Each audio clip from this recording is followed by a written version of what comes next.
Okay, so welcome everyone back. So far in the photogrammetry course, we mainly looked into algorithms which rely on corresponding points or on the fact that we have certain distinct points in our images and that we relate those points with other points that we have observed.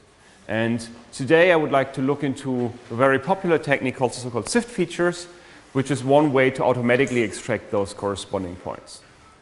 So the key thing is that we do not want to have an operator which manually selects points in an image or in multiple images and says those 2 points are the same and those 2 points are the same and those 2 points are the same.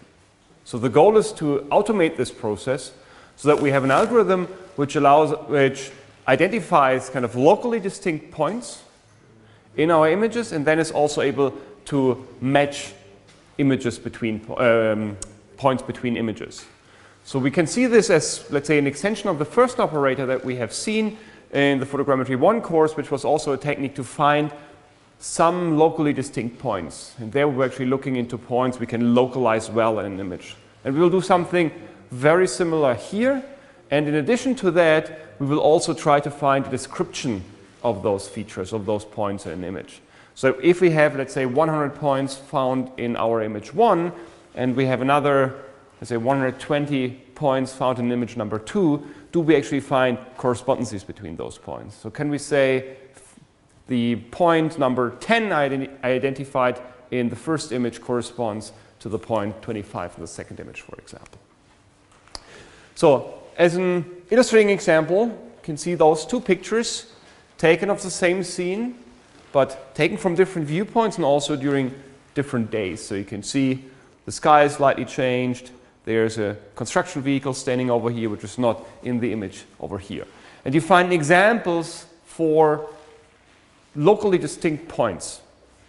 And you would actually see that a lot of those locally distinct points you can actually find in both images, which means that you find points which are not at the same pixel location in both images, but at the same part of the scene. So for example, this point over here and this point over here, there's not the same pixel location because the object has been pictured from a different viewpoint, but it's kind of the same part of the object which has been identified as a corresponding point.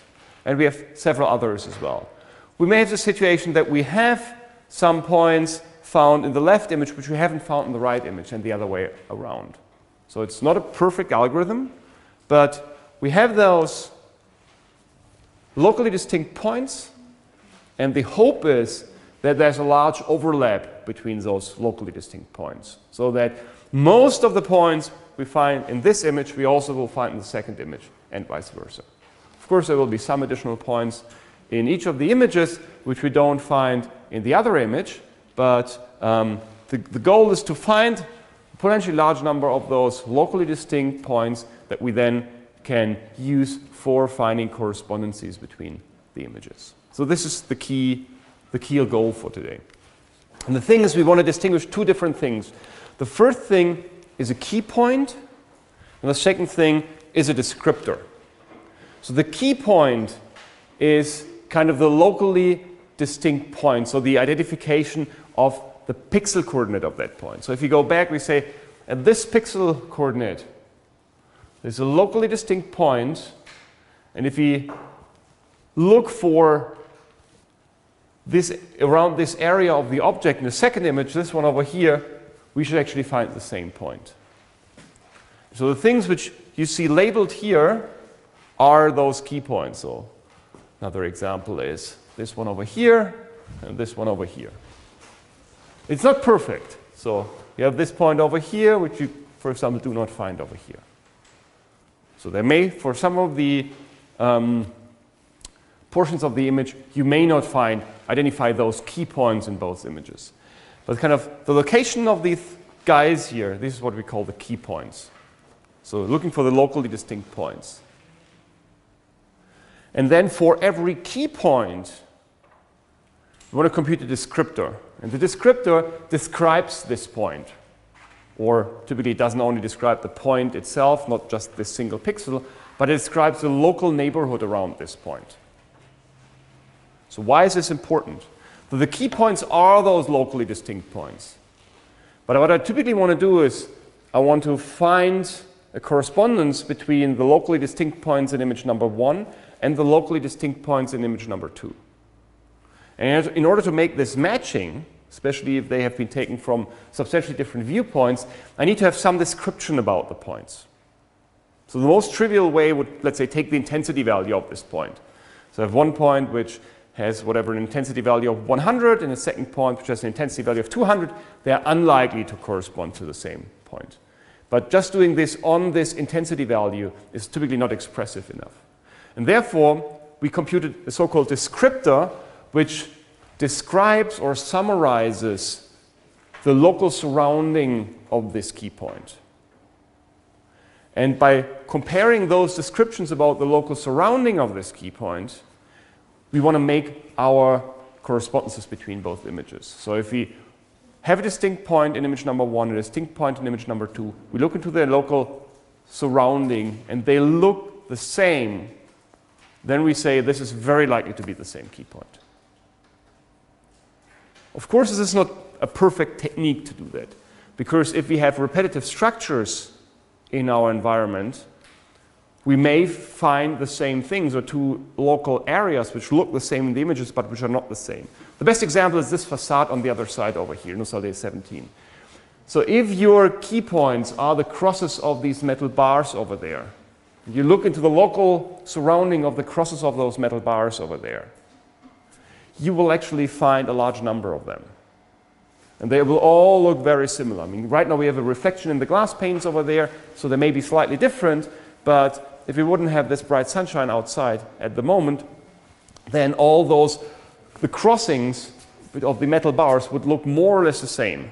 And if we would just match based on this descriptor, we would fail, or quite likely to make a wrong set of wrong correspondences. But this is kind of one of the problem of these techniques that we find. So if we have multiple occurrences of the same thing in an environment, we may fail, we may do wrong correspondences. But the important thing is to distinguish kind of the key point itself and the descriptor. So the key point is, for example, this location in the image. It's kind of the locally distinct point. And then what we do, we compute a descriptor at that key point, which is then some high-dimensional vector, whatever, typically for SIFT 128-dimensional vector, which describes the local surrounding of this point. So basically, in a local area around this point, the information which is stored there is summarized into some kind of feature descriptor. So if we then want to match those points between two images, we actually compute all the key points, compute all the descriptors, and then we actually can compare those descriptor values. And based on the distance of those descriptor values, we can try to identify corresponding points in multiple images. And so the technique that we're going to present here is the so-called SIFT features or SIFT descriptors. These are kind of one of these, or proposed, whatever, 12, 14 years ago, something like this. And these are kind of one of these standard descriptors today. So there are other techniques which are, let's say, a bit faster to compute than the SIFT features, kind of SIRF features, for example. And there are other variants which have been proposed in order to whatever, have a better performance, slightly increase the ability to distinguish points. So there have been improvements of this, but the SIFT feature is still one of the key baseline techniques. So over the last few years, there's even been a progress in kind of trying to learn those features for different tasks. SIFT features are still one of the kind of manually designed features.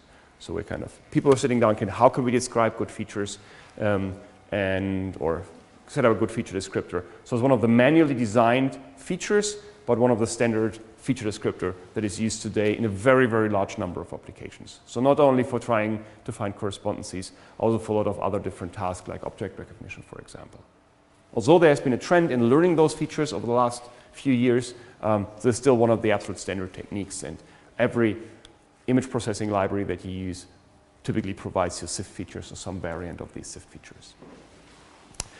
So if you kind of go back, let's say something like 6 months ago, we talked about the Förstner operator, which is also one technique which we discussed in the Photogrammetry I course for identifying locally distinct points. And here the goal was point that we can localize as precise as possible.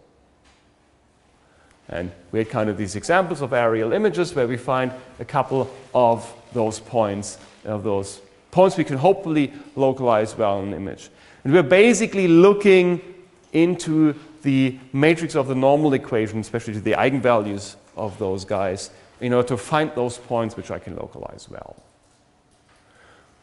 So what we're doing here, is this more a key point or is this more a descriptor? We kind of try to relate this now to the concept of descriptor and key point. So the Förstner operator, does it generate key points or descriptors? Yeah? Yeah, so it's a key point. There's one technique to find key points. So what we could also do is we can say the SIFT algorithm or the SIFT approach that I'm going to present in the next, 20 to 30 minutes, we could also say we skip some of the parts of that and simply use those guys as key points, the Förstner operator, and compute the descriptor from the local surrounding. We could also do that.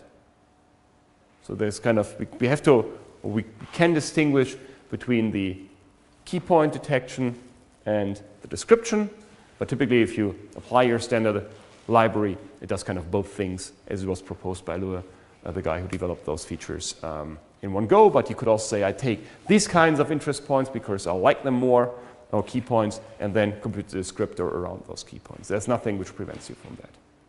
And the other important thing that there's actually a very large number of different features. These are kind of just a few very popular ones. So SIFT is probably the popular one. That's the one I'm going to present actually here. It's a scale invariant feature transform and has several nice properties. So the first thing is it's invariant to rotation. So if you rotate the objects in your image, it will still generate the same descriptor. The other thing, it's also robust, or at least partially robust, to illumination changes. So if your room gets slightly darker, you still maybe not generate exactly the same features, but quite similar features. So at least you can do the matching. And also against perspective distortion or perspective projections. So if you take an image and you take a second image from a different viewpoint, you should actually obtain very similar descriptors. Of course, this only holds up to a certain limit. So if you do very dramatic viewpoint changes, let's say of 80%, 80 degrees, seeing the object from a different side, you may not be able to match them well anymore. Also, illumination changes, if they are very extreme, you will not generate the same or similar feature descriptors, but for a lot of applications that works surprisingly well. And there are, again, different variants. For example, SIRF is a popular variant of the SIFT features, which targets on fast computations.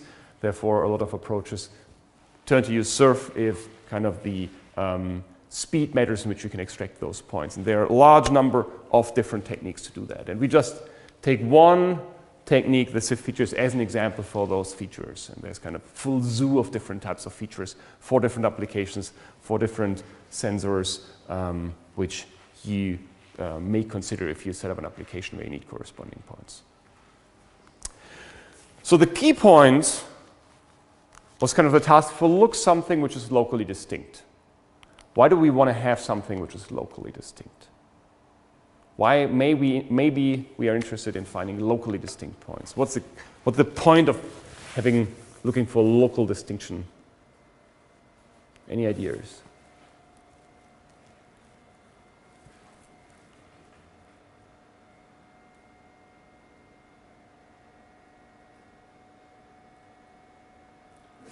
Yeah? Well, probably to find common points of different images so that I can combine these images.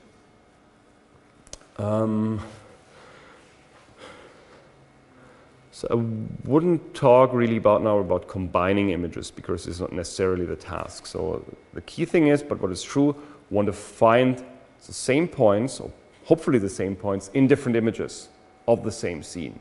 So those images may be slightly different. I may have an object like my computer and have moved the computer to a different position. I take the same image of the scene the computer has moved.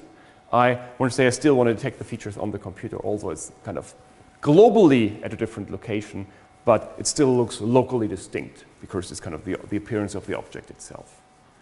So therefore we look into kind of something which is local and not global, not taking the image as a whole, because we may add there may only be an overlap of 50% of the image. With a global description, I typically would have no chance to find matches. So we're looking to locally distinct things, And we want to have this locally distinct, so if you're in a local area, that we always find the same point.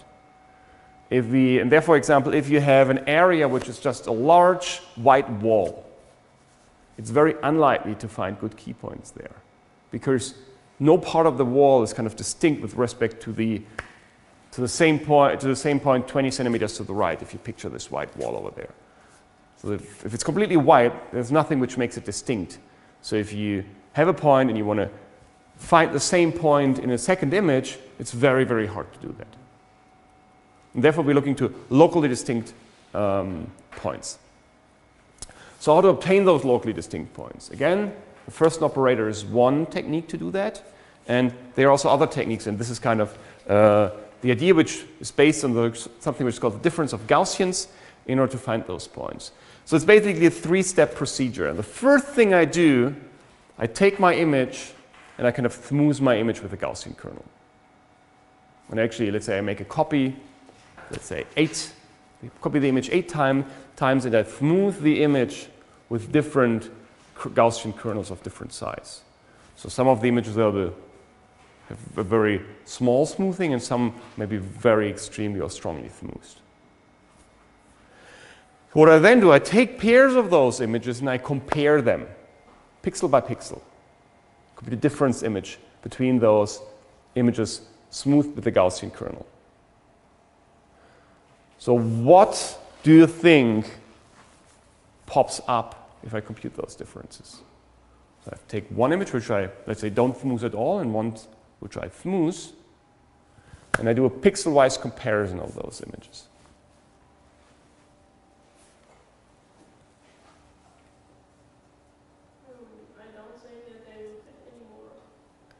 I don't say that they need to kind of fit in this. I just compute the difference image. So for pixel 1, I take pixel 1 of image number 1 and pixel 1 of image number 2. I subtract them. This will be the result. And I do this for every pixel. So I basically get a new image, which just shows the differences between those two images. What do you think will those difference images reveal? The extrema of the original image are the highest differences in the pictures. Not necessarily. Which extrema? Let's formulate it like this. Actually, I think both. So the thing is, consider you have an image which just has a big black, so it's a white wall with a big black spot on it. Once you take the original image and once you smooth the image. So in the white areas, there should be no differences in the large white walls. Also in the black spot, there should be no big difference if you just take the original one and the smooth one. Where will be the big difference pop up? At the edges, at the borders, where you have black pixels and white pixels close to each other. If you smooth them, you kind of change their local appearance, you change the intensity values a lot. And then if you then subtract them, exactly those edges will pop up. So what this technique does, it generates high responses at areas in the image where the intensity values change. Just kind of intuitive. I will just show this in image in a second, but this kind of gives you the intuitive description. And then we will have those difference images, and then we'll look for local maxima in those difference images. So we can also illustrate this process. So what you see here is, let's look through these. So these are the different instances of the image which are differently smoothed. Let's say this is the original image. Here I smooth it with the kernel of a width of, let's say, whatever, 4, 8, 16, something like this. So these are differently smoothed image. So input image, slightly smoothed, a bit more smoothed, even more smoothed, even more smoothed. And what I then do between those pairs, I compute the difference. So this is kind of what this should show. So it's a pixel-wise difference. The value of this pixel minus the value of this pixel. Value of this pixel minus the value of this pixel. And this I just write in here. This is what's called the difference of Gaussians. So these are these difference images. So if I have 5 images over here, we get 4 difference images over here. Okay?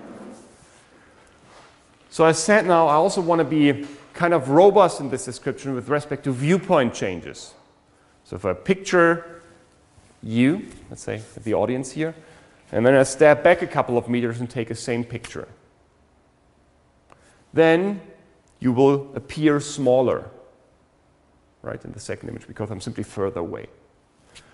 In order to kind of cope this fact that I actually want to be robust against those changes in the size of the objects, what we do is we simply scale the image down and generate a smaller variant of the image. So what you see with the image pyramid, which you have seen also in the Photogrammetry I course. Kind of the next image of the image pyramid. And I simply do exactly the same thing. I smooth my images, compute the difference of Gaussians now on a different scale. So those guys are smaller than these guys over here.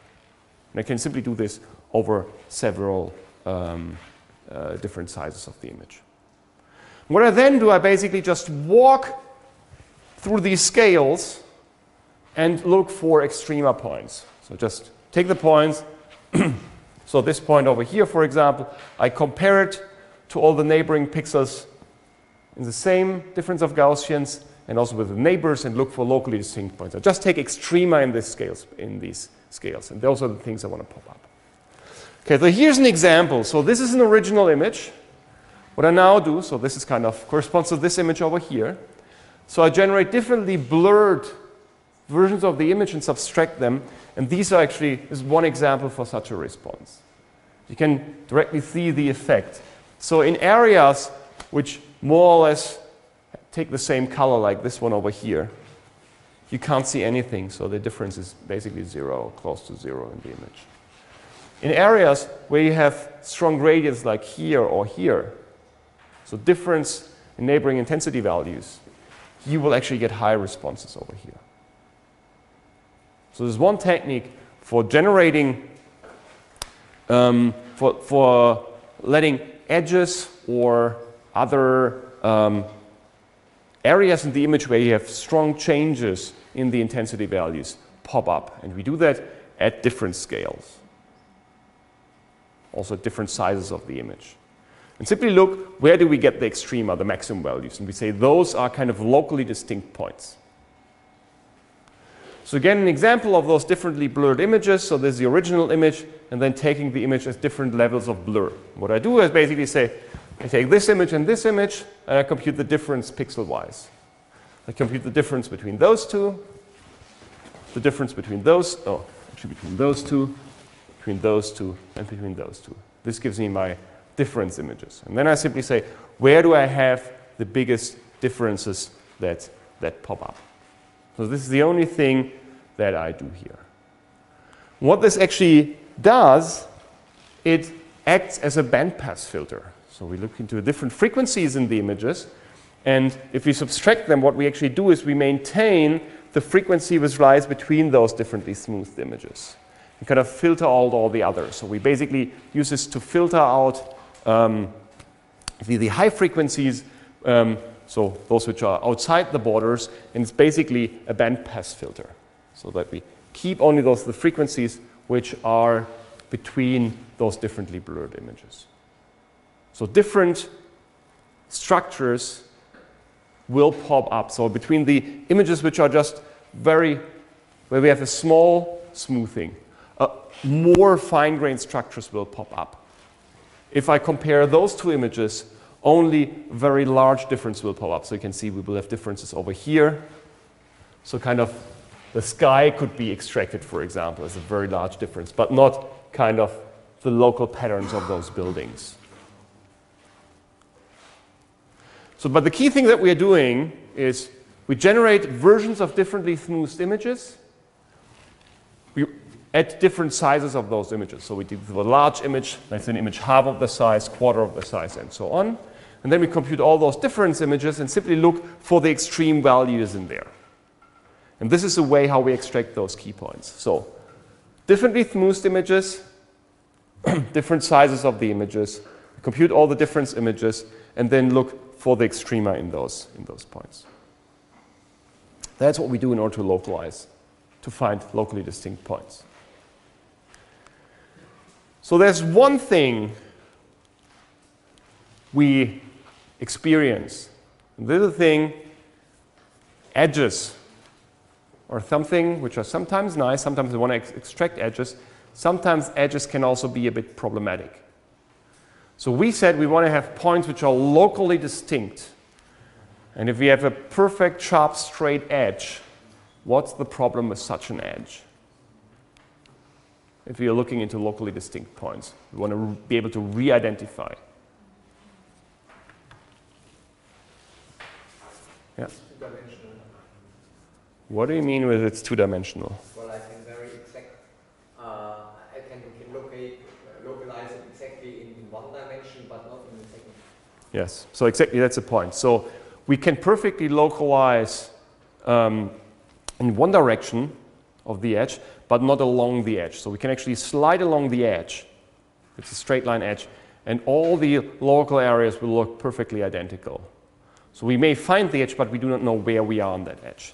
And this is very, very similar to what we have seen or done in the Förstner operator, where we are looking into the eigenvalues of our matrix N and look for those where both eigenvalues have a certain size. So if we have one eigenvalue which was very small, or both two eigenvalues which are very small, then we basically have a large wide area. If we find one small eigenvalue only, then we are along an edge. And if we have two large eigenvalues, then we actually have a locally distinct pattern.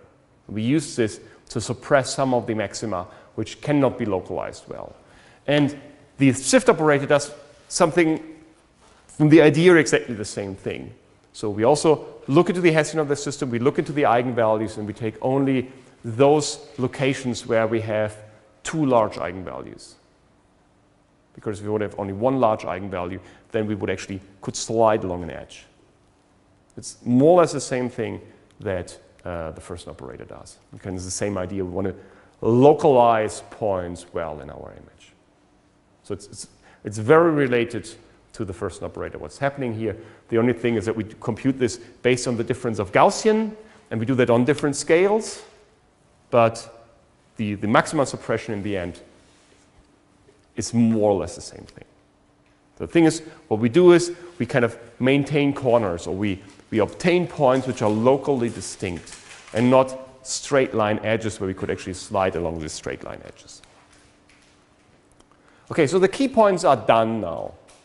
We have those points. We have all those points found in the image, and if you take a very similar image, we would run the algorithm again. I hope to find the same points, or at least very similar points. Some of them I miss, some other points will show up, but the majority of those points I should be able to re-identify. So the next thing is, so the key point kind of is done, this has been done. The next thing we need to look into is kind of the local descriptor. So how do we get out a local description around those points? So we take those points, look into the local neighborhood, and then ask ourselves, what does the structure look like? So we can use this for matching. If we have a good description, then we just need to compare those vectors f for the individual key points in order to match those images. And then this can look like this. So what you see here are two images of the same scene taken at slightly different viewpoints. And what you see here, those lines, are actually connections between locally distinct points. Close it once, and then put it away, please. It's a bit disturbing. Thank you. So what you see here along these horizontal lines are actually points that have been identified by the algorithm. These are those points which have the smallest distance in feature space, in this descriptor space. So this local area here looks the same as this local area over here. And this local area looks the same as this local area over here. And you basically see those connecting lines. And depending on how the images have been taken, so this is just kind of basically a shift in the viewpoint, you can actually see that these are all kind of horizontal lines connecting the points. And this is something that we want to have. So this is a goal. If you find all those key points, we actually get those straight lines just by comparing the descriptor values. That's what we want to have. So these descriptor values are, as I said before, invariant under image translation. So if I just shift an object in my image, I should actually get the same responses, get the same descriptors. This was the example, if I take my computer and move the computer around, if I have a key point on my computer, it doesn't matter if the computer stands here or stands here, I should actually get the same descriptor vector out of it. Again, it doesn't matter if I rotate my computer, I want to get the same values out. It doesn't matter if I move it further away from the camera or close to the camera, at least up to a certain level. I still want to obtain similar descriptors. I also want to be partially invariant, at least to some degree, to illumination changes. So if I switch on the light or switch it off, I mean, not complete darkness, but add an additional light source. I don't want to have too many changes in the descriptor values.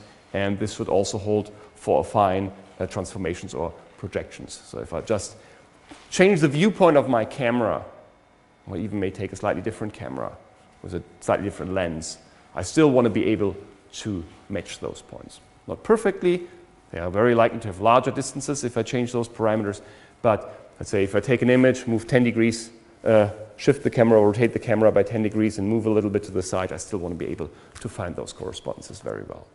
So I can use this technique, for example, for finding the corresponding points for computing the essential matrix from two images, to compute the relative orientation of those two images.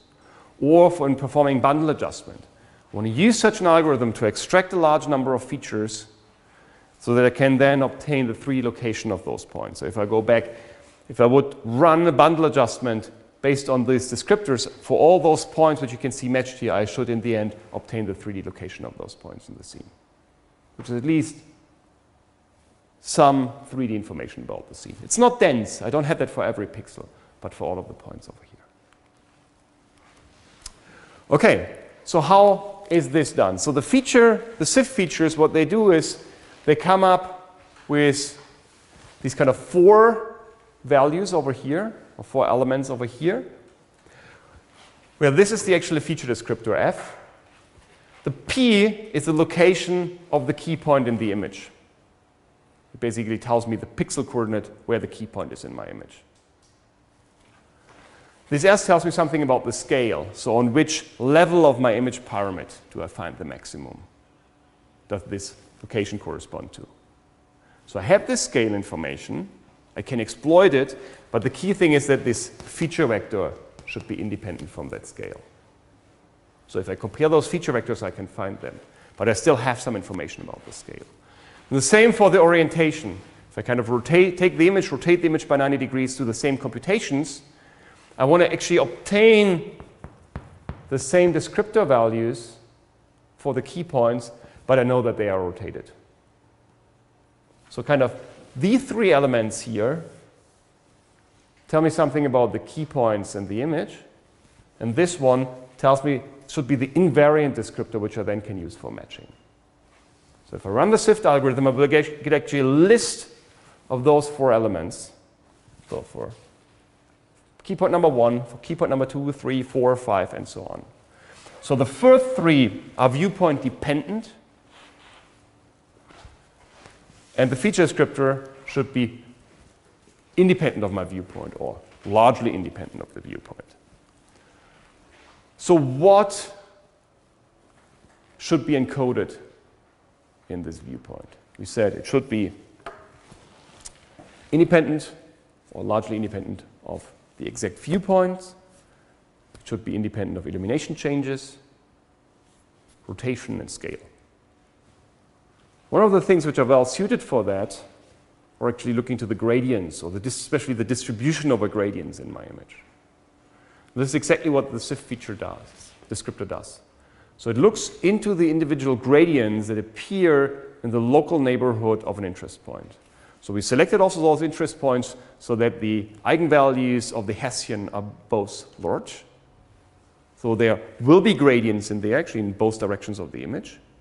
And what we're doing, we're basically looking to the distribution of those gradients. So we collect the gradients in a kind of local window around the key points, and then make a statistic or compute histograms over the different orientation that we see in there. And this will then typically look similar to this one. So let's say this is the key point that we are going to compute here in the middle. So we take a local area around, in this example, this is kind of 8 pixels by 8 pixels area around this point. And then we look into the direction of the gradients. And we have kind of the gradients in the image over here. And so in the local neighborhood, this is the gradients that pop up. And what I then do is I'm taking these 4 quadrants over here. And for every of those quadrants in here, I compute the distribution over normals. And I do this with the discretization of 8 directions. So I have a 45-degree discretization. Say, for example, the zero orientation, so this kind of visualization of the histogram over here. So how many gradients point into this direction, plus minus, so with a 45-degree opening angle, so 22.5 degrees up and down. So I say, okay, this one may be one of those pointing in this direction. This one as well, this one as well, this one as well, this one as well. Okay, these are. So I sum up, basically look over those lengths, and this gives me this vector over here. And I say, okay, how many point in this direction? Oh, here we have a good one. Where else? Just one looks like this. No, here, second, third one. This gives me this direction over here. Then how many are looking upwards? This one, this one, this one, this one, this one probably. Gives me this direction over here. I do this for all the elements in here, all the elements in here, all the elements in here, all the elements in here. So in this case, I get 4 histograms over there. And then I simply take the values in those histograms as my feature descriptor. This was just a small illustration. The SIFT feature basically does this on a size which is 16 by 16 neighborhood. And then I kind of get 4 by 4 of those histograms with 8 directions each, but it just gets larger just for visualization here. And then these individual values over here are the entrance of my descriptor value. And they encode the local distribution of the gradients in the image. So I'm only looking to the distribution of the directions and magnitudes of those gradients. I can't recover where in this image the direction is pointing to. I only know kind of this as a distribution. So this is kind of a histogram just plotted, not in 1D, plotted kind of in polar coordinates. So kind of 0 degrees, 45 degrees, 90 degrees, and so on and so forth. So if I do this, am I invariant to rotations? One of our targets to do that. What happens if I rotate this image by 90 degrees? Of course, also the histograms would all be rotated by 90 degrees. And this would end up here, this would end up here, this would end up here. Right? So they are, and if I just kind of take the individual values which are stored in here and add them to my vector, I would basically mix up the dimensions of this vector. If I just compare those vectors, I'm not invariant to rotations. So what we do is, one looks into the dominant directions of those gradients and normalizes everything to the dominant directions. The dominant direction is then kind of the orientation that I store in here. So basically, rotate all the images so that they look into the dominant direction and then compute those descriptors. And then the descriptor is invariant to the rotation. Okay? And then I simply take those values.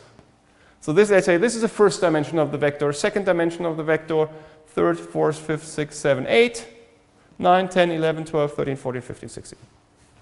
Until I end up in 128, because I have 4 by 4 histograms over there. And these are exactly those values stored in here in my descriptor vector. So I said, that's great. I have keypoints done, I have the descriptor done. Now I want to match them. My 2 images, and I want to match them. So I say, okay, I take my point over here and say, where is the best match? And very likely I'm going to find this one, because it's the smallest change in the descriptor value. So I get a couple of matches, and they all look great. just by saying, what is a feature with the smallest distance in the descriptor to this guy over here in the other image? Is it this one is the closest one. There are others, but they look different. This distance in descriptor space is larger. However, in practice what will happen, I will also find a couple of wrong correspondences, like those drawn in red over here. So you can see, for example, this guy and this guy over here. It's simply a repetitive structures of the saints here on the church. At least from your viewpoint, those saints look all very, very similar. So it's quite likely that we will have a different viewpoint just computed for a different saint, but they still look similar, so that we will actually get a match over here. So there will be a substantial number of matches that are wrong if I only compare the difference in the descriptor space. So let's say 80% of the correspondences are right, 20% are wrong. Just an example, what could be a realistic value. It simply depends on the scene, it depends on the viewpoint change, on the illumination change. All this has an impact on which kind of difference in the descriptor space is still acceptable or is not acceptable. So the problem that we end up with is we will have those correspondences, and we actually only want to have the green ones. We do not want to have the red ones. And the question is, how do we get rid of those red ones? Because if we keep wrong correspondences in here, we actually have some over here which are just slightly different locations. So it's very hard even for a human on the first sight to identify that this is not a right correspondence here. How do we find those wrong ones and the right ones so that our algorithm, for example, for computing the relative orientation only uses the green ones? Because if I would use the other ones as well, I would get a wrong relative orientation of. So that's nothing I want. So all the algorithms that we have so far assume that we have the correct correspondences. So we need to find ways to identify the red ones and say, don't consider the red ones, get rid of the outliers, these wrong correspondences. And in terms of the quantities that I want to compute, for example, for obtaining the relative orientation, solving this correspondence problem is essential.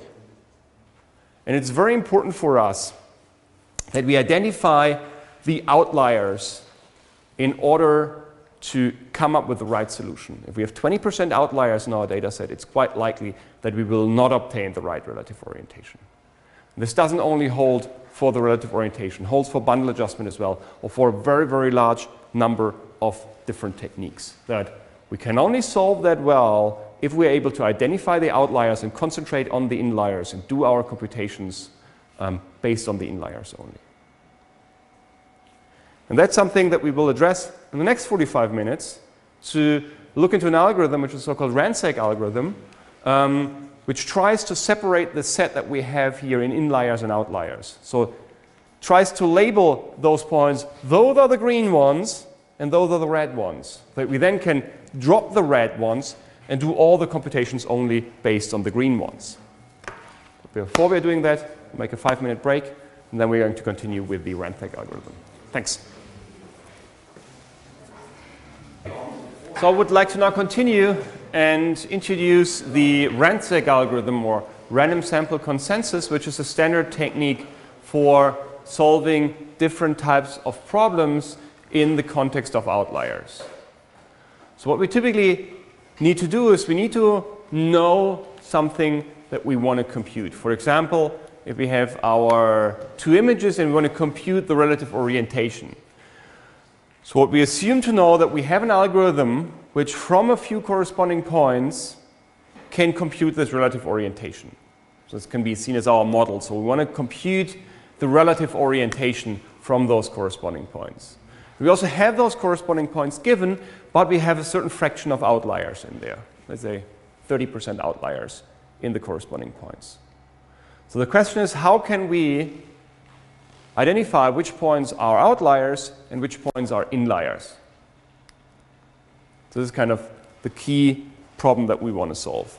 And it's a general algorithm.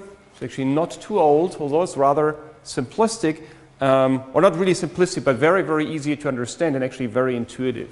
And this is probably the reason why this algorithm became so extremely popular. And we can even see this as a try and error approach, because what the technique does, it basically says, okay, I simply take a small set of my corresponding points, and I simply assume that they are right. So let's say if I have 100 potentially corresponding points in my image, I just say, okay, let's take out, say, only 8 of those corresponding points. Simply use those 8 corresponding points to use the 8-point algorithm to compute the relative orientation of those two images.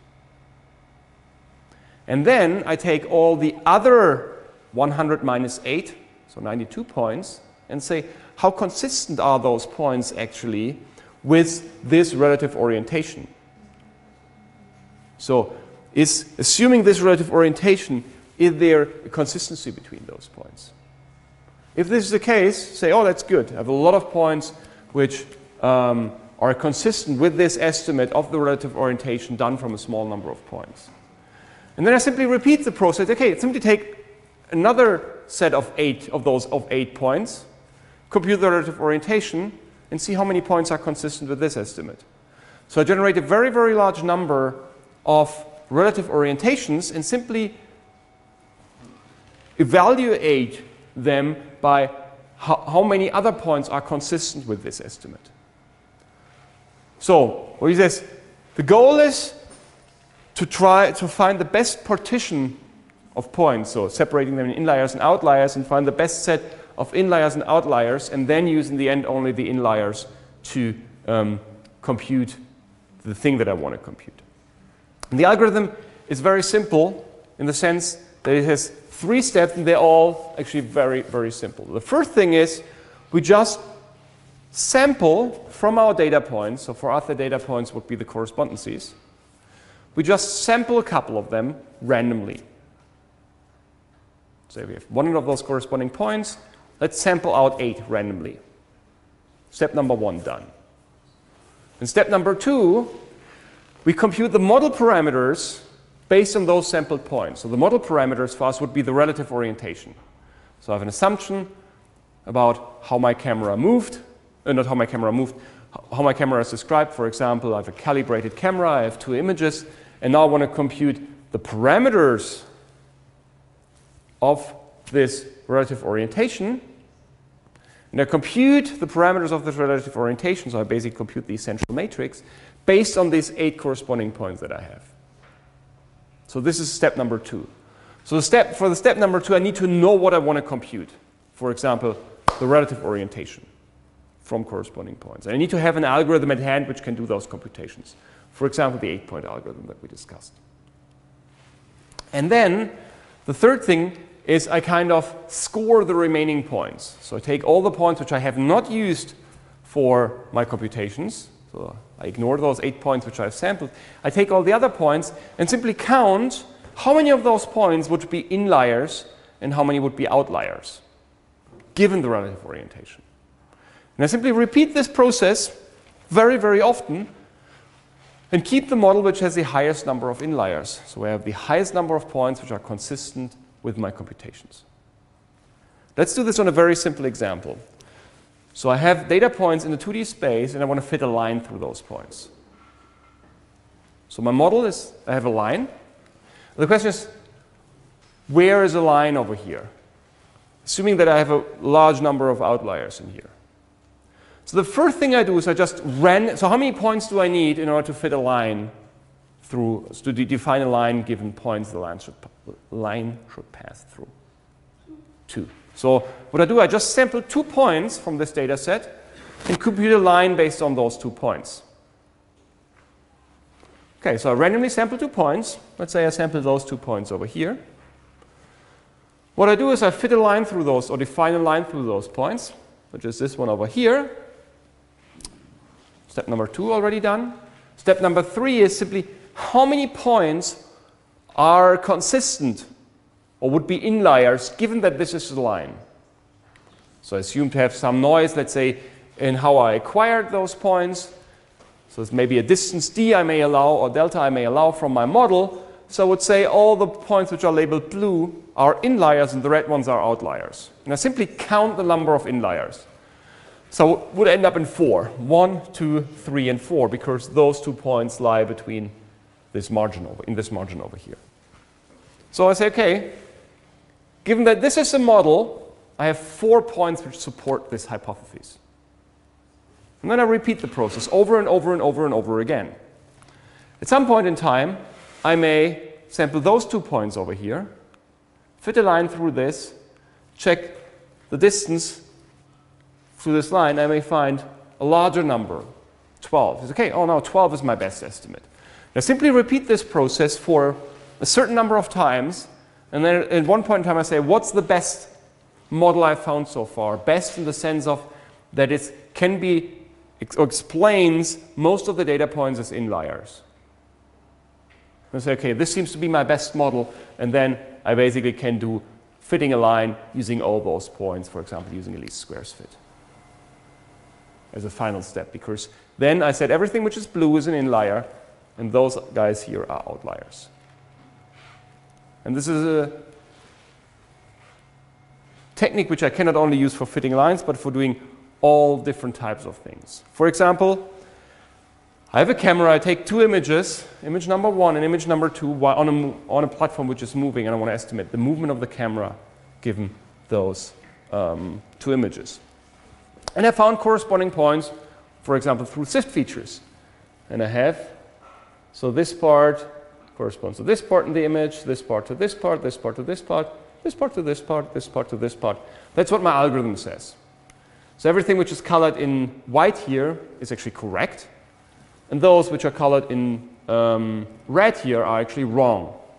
So just because this part of the image may look similar to this part of the image, and this area may look similar to this part of the area. So it's kind of a tree in front of a building. So these are possible or putative matches, potential matches, what my standard algorithm actually generated. My SIFT algorithm generated just by comparing those SIFT features. What I then do is I take correspondences and compute a potential, so select a match, I compute a potential transformation, and then count the number of inliers, so those estimates which are consistent with this one over here. It says, this one is not, this one is not, this one is not, this one is not, this one is not, this one is not.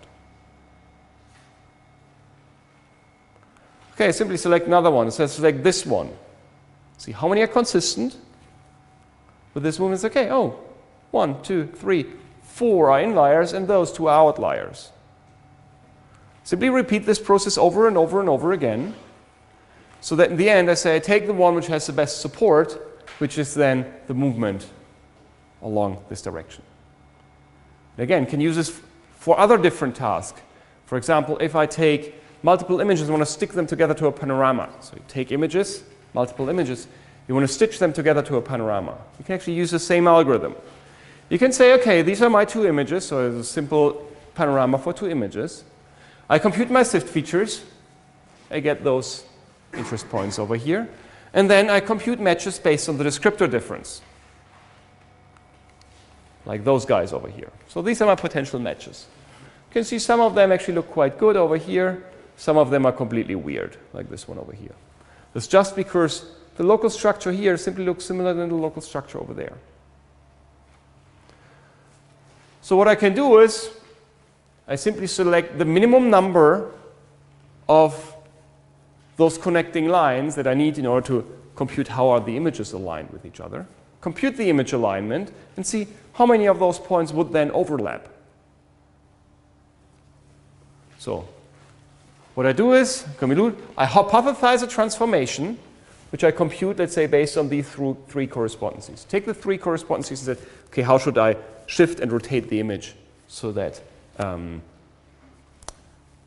they can compute a transformation from these 3 correspondences. And then I simply count how many of those features identified as pairs before actually overlap, are on top of each other, because I actually want to stitch those images together. And I simply compute those which I connected through a line, says how many of them actually do overlap. Let's say plus minus 1 or 2 pixels. I simply repeat this process. So I hypothesize a transformation, and I kind of verify or score a transformation. So looking for the number of matches which are consistent. And then I repeat this process over and over and over again. Let's say 100 times, or 1,000 times, or 10,000 times, depending on the computational resources I have. And I say, okay, in the end, I identified those guys here as the inliers. The largest set of inliers among all others. So these were all of them. And I identified those as inliers. Those which are consistent, the largest set of consistent points given one of my hypothesized transformations. And then I can actually stitch them together and get this kind of stitching result. Again, I can use this for a very, very large number of different techniques. Also, if I, for example, have stereo cameras over here, in this case on a moving platform on one of our copters here, so 2 stereo cameras, and I want to find the correspondences between those points.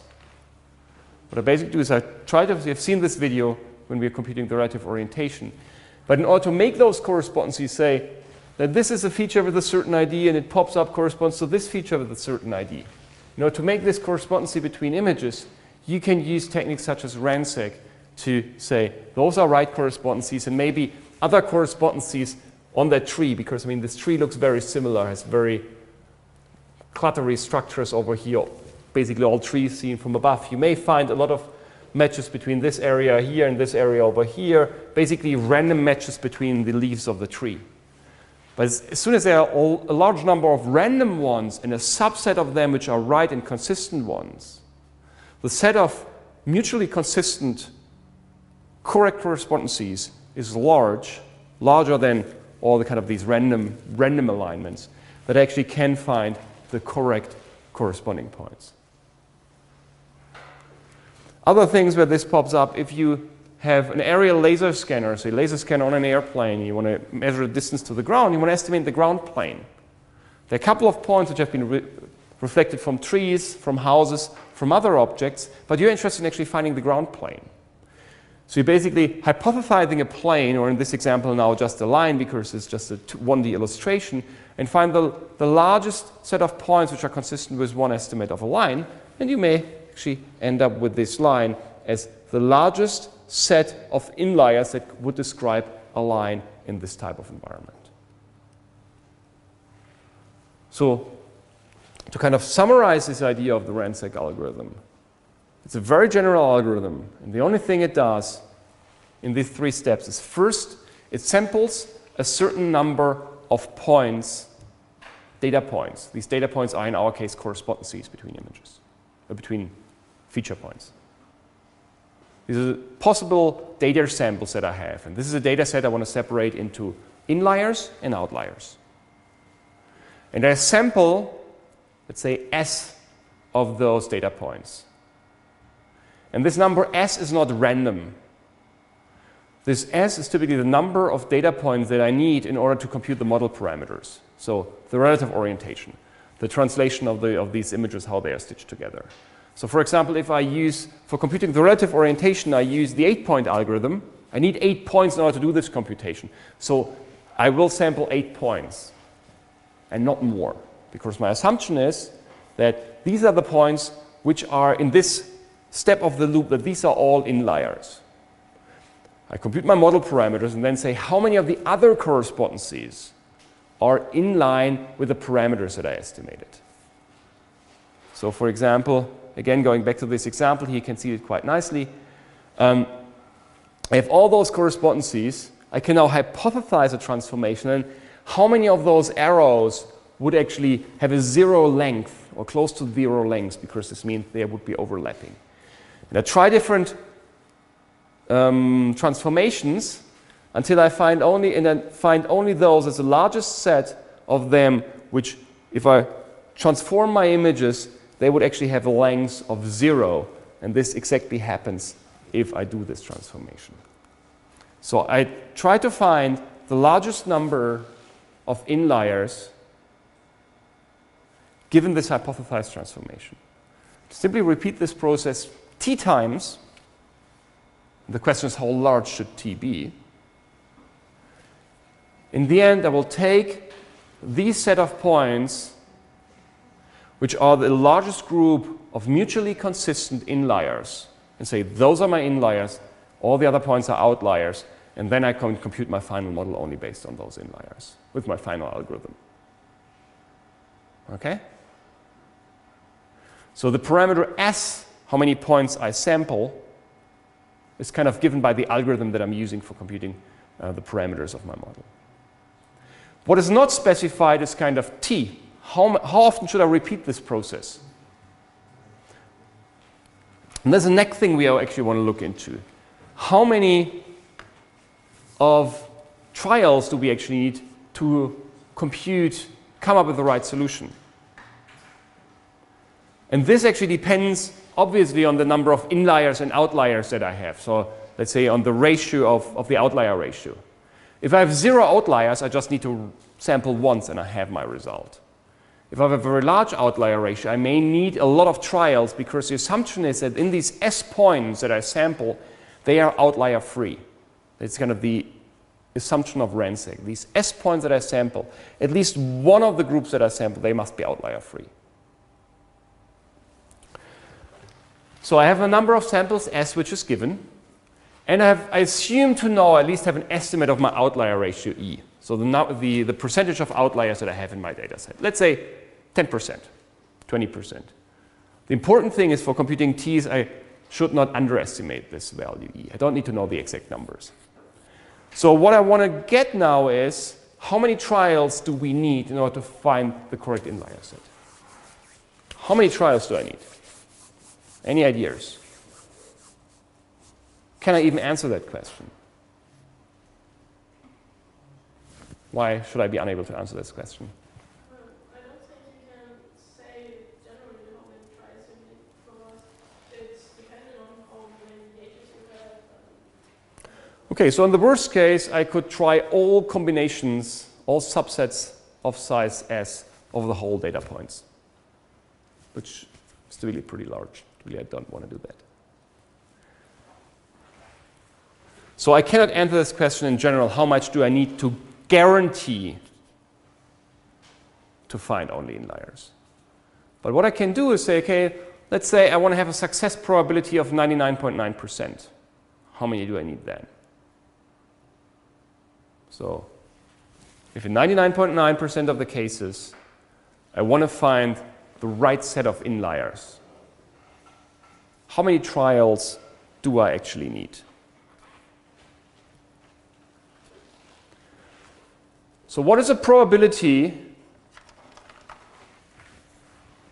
of drawing an inlier-free set of S samples? So if I take one trial, so I have my large pool of, let's say, n data points, and I want to sample out S data points. What's the probability that those S samples are outlier free? Only inliers.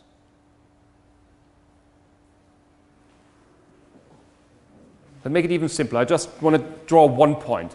What's the probability that this single instance is an inlier? Yeah? 1 minus E. Okay, perfect. So I just sampled one point. And so the probability there's an inlier is 1 minus E. Good. So now I want to sample S point. So where S equals 1. So now I will need S points. What's the probability that I get S outlier free points? Yeah. It's the same term with the power of S. Exactly. So if S is larger than 1, it would be 1 minus E to the power of S. So that's the probability that I draw S points and that they are free of outliers. Right? Yeah? Is it allowed to select one point multiple times? Yes, so you draw with replacement. So what you do is so you draw these S points without replacement, but then after you've done this, you put all the points back to the set and start a new process. So between every trial will be the same.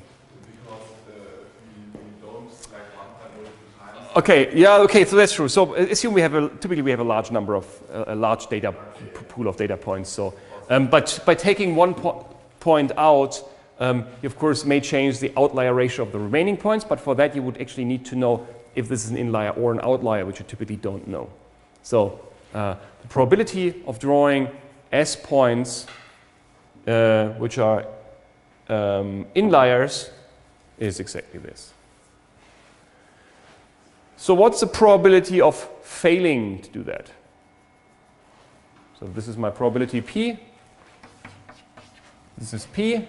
Probability of failing is just 1 minus. Okay?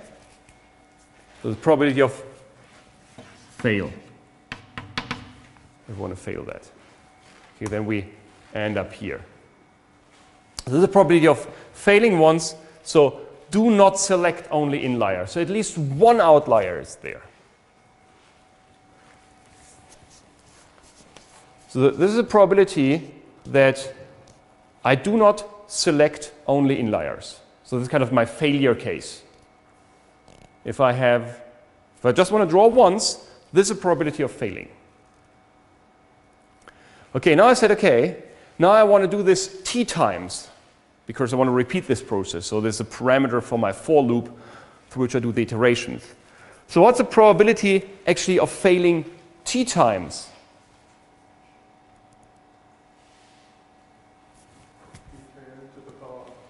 Exactly, so this expression to the power of t. So this was fail once, and then I have 1 minus e to the power of s, the whole expression to the power of p. This is fail t times. Okay? So we get now the probability of failing t times, so of not succeeding. So the probability of not succeeding, 1 minus p, is this expression. So the only thing you have to be careful on these slides, which can cause some confusion. This p here on the previous slide is for fail once. So I'm always looking kind of to the p is my success probability. So that I'm sampling once. So p is a success probability and 1 minus p is then the failure probability. If I draw t times, this is again my success probability, my probability of failing. But of course, once for doing it once and once for doing it t times. Okay, so I now have this expression over here. And it contains all the relevant aspects. The probability of success, the outlier ratio, the parameters s that I need, and my trials t.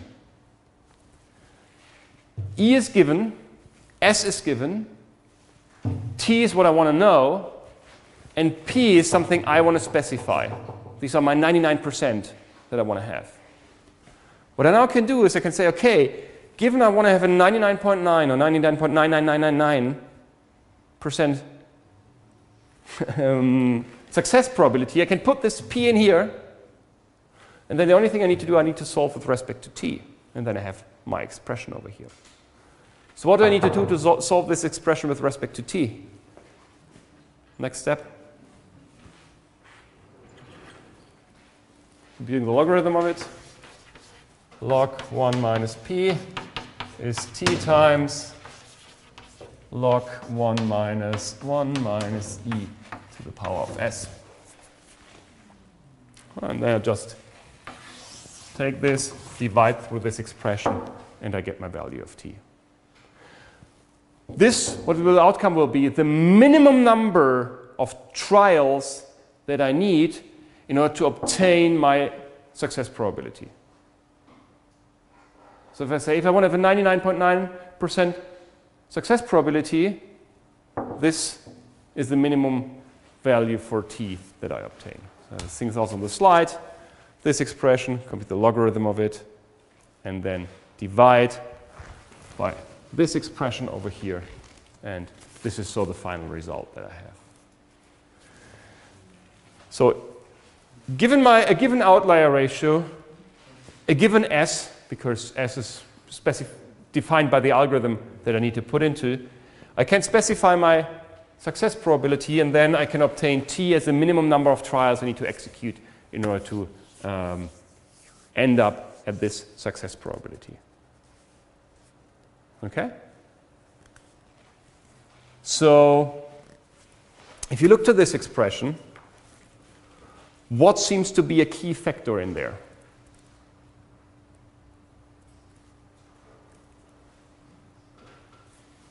Yeah? Knowing E is one of the things. I need to have an estimate. Typically I can overestimate T, or at least can get a rough idea, but it's definitely true in real world situations. Obtaining a good knowledge about T is something which is critical. But I meant more in the respect of which value has a big impact on T.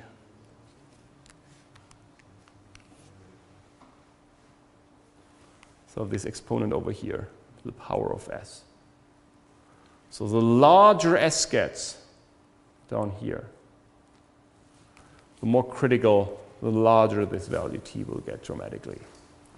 So if I have, and this is a key point, if I have an algorithm which requires a large number of points S in order to compute a solution, the 8-point algorithm requires S equals 8.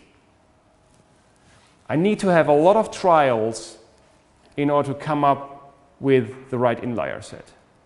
And this is the reason why the 5-point algorithm, which we have not discussed in detail in the course, but at least I mentioned it when computing the relative orientation, was such a breakthrough because it was reducing this S from 8 to 5. And in this way, substantially reducing the number of trials that I need, so this T, in order to come up with a consistent estimate.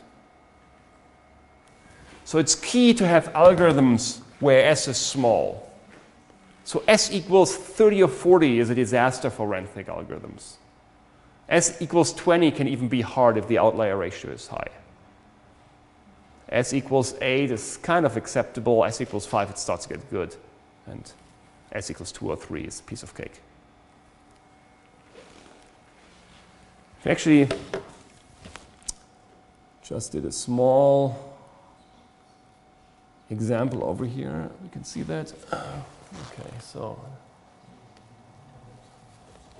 decrease the size a little bit so you can see something. Okay, so what you can see here is just a very stupid computation. So this is the success probability that I want to have. And this is my S.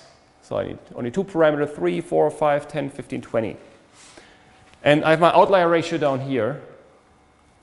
And this is the number of trials that I need to reach this success probability. So if I'm fine with a 90% success probability, I just need to sample 2 points for my algorithm. I need to have 4 trials, even if I have 30% outliers. So I can either change my outlier ratio here, there 0.1. All those numbers get smaller. So I just need to, whatever, sample twice, 2 trials, and I'm done.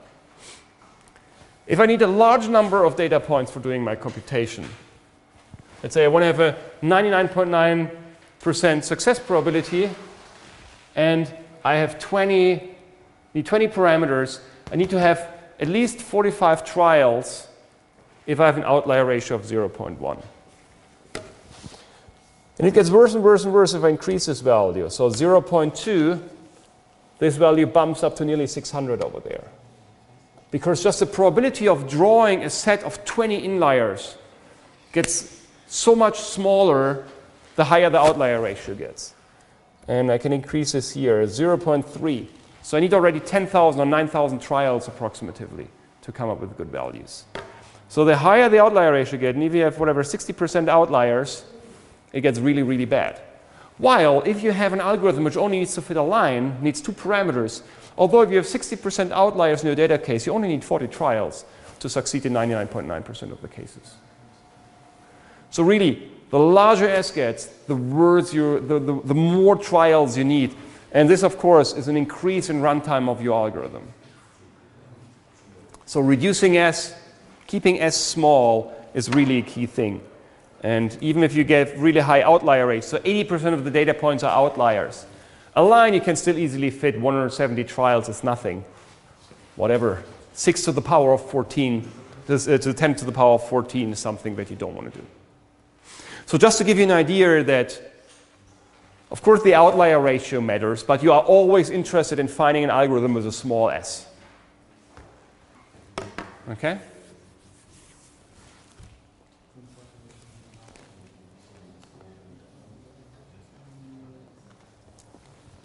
Okay, so we said S is given, E kind of needs to be estimated, and have an idea about what data we have. So then at T I can actually compute. The only parameter I still have to specify, what do I regard as an inlier and an outlier? And this has something to do with my measurement noise or with the process that I have. How actually can I localize a point? For example, a pixel in my image, point in the image, how many pixels is the uncertainty, how well I can localize a point. So this is a parameter which again depends on your measurement. So what is an inlier, what's an outlier? So if I look into RANSAC, the nice thing about RANSAC, it's a very, very simple technique, very easy to understand, which is robust to outliers. So even with large outlier ratios, you can identify the set of inliers. You may need to have a large number of trials, depending how large your S and your outlier ratio is. So you may need a lot of trials, but at least the algorithm is able to find that very well. And it works fine with up to 10 parameters. If you have more than 10 parameters, you need to have low outlier ratios in order to end up with realistic computation times. Otherwise, it will simply take too long. As I said, computation time quickly grows with the fraction of outliers and the parameters we need to estimate. And we only get one fit, so we're not really good in getting multiple fits over here. So multiple hypotheses. Of course, we have this ranking in terms of the number of outliers, but we don't get multiple fits in terms of there are multiple lines in the image. So what happens if you're not looking for one line, but for 10 lines in an image? Then this may not be the right algorithm for you.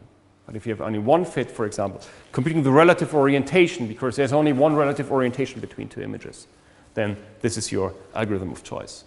And the RANSAC algorithm is not used only here in image processing. It's an algorithm which is used in a very, very large number of different fields, and it has a very large number of different applications. So from finding general correspondences, estimating the fundamental matrix, any form of visual odometry, so we want to estimate the movement of a camera or any other sensor based on your data points, for laser scan matching, for stitching images. So this is a very, very common algorithm that is very frequently used. Because it is very easy to implement, and as long as S is small and your outlier ratio is not dramatically high, it's also very efficient. Which brings me to the end of the chapter today. So what we discussed here is we have moved away from the assumption that we have our corresponding points given by some main operator or some magic element. So we described an algorithm for giving images. We can find features, so we have key points and feature descriptors, which describe the local surrounding around the key point, and that we can use in order to set up corresponding points. If we just search for corresponding points based on the distance, we will end up with wrong correspondences. So some of these correspondences are very likely to be wrong. And RANSAC is one technique which allows me to identify which of those correspondences are right and which correspondences are potentially wrong for a given model that I estimate, for example, for computing the parameters of the relative orientation. And this outlier rejection is essential for example, coming up with an appropriate relative orientation. Before I want to end the course today, I would like to show you something what you can do if you kind of combine the techniques that you have seen in this course so far, which is actually kind of find a very nice example.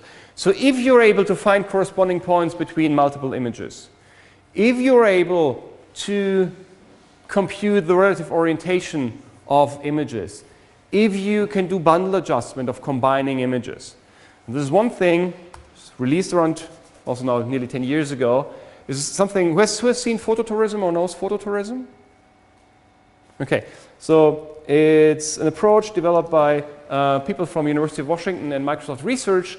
And the idea started with, I have a large photo collection, like images on Flickr, and I want to get a better experience on what that place looks like. Let's say I enter, you see, Eiffel Tower in Paris, and then I actually want to have an idea on what does this place look like, and give you a better browsing experience. And we'll just start the video, which is actually very nice, and basically is something that you can do if you use the techniques in this course. Of course, in a quite advanced fashion, but all the kind of key ingredients in terms of feature extraction, matching features, computing relative orientations, computing the location of 3D points in the scene, are actually things that we have discussed here.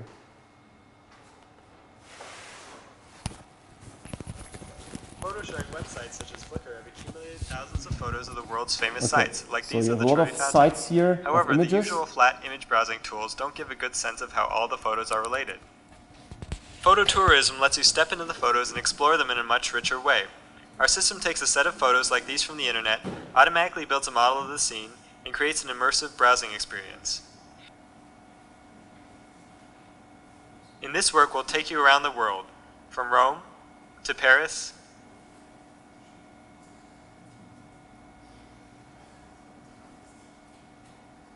to the breathtaking vistas of Yosemite.